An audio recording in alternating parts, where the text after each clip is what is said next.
declare the blood of Jesus in every corner of this nation.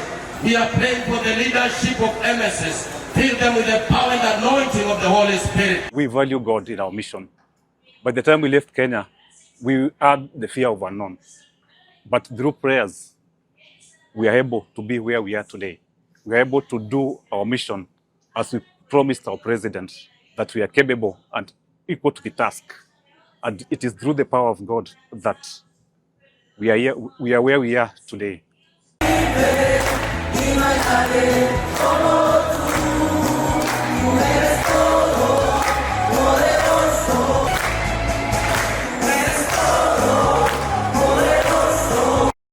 Bendera ya Kenya hata wakati huu iko juu na iko juu zaidi kuliko vile ilikuwa wakati ule.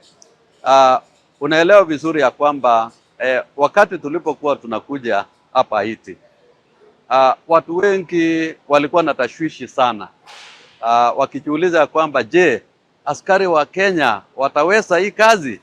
Lakini kwa miezi 6 ama 7 ambayo imepita, tumeonyesha ya kwamba askari wetu wa Kenya ni askari ambao ni wajasiri, ni askari ambao wako na ile skills ya kuweza kufanya kazi.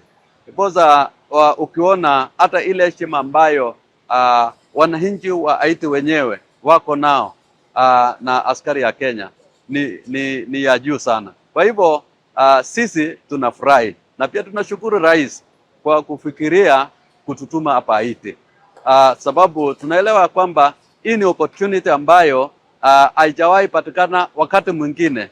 Let them recognize your presence, those who trust in you. In the mighty name of Jesus, we are praying for our children at home, our families, our brothers and sisters. Let your power and your anointing cover them with a pillar of fire. Every place they will step up, we trust upon you, Jehovah. We have managed and we've been able to conquer where we have been able to conquer, because the Lord has always been our lead and our guide. And what we can assure the people of Kenya is we are coming back alive. And not because we are well trained, it's because of the Lord. The Lord is with us. That's what I can attest. Always been with us. There is healing today in the house of the Lord. There is healing today in the house of the Lord.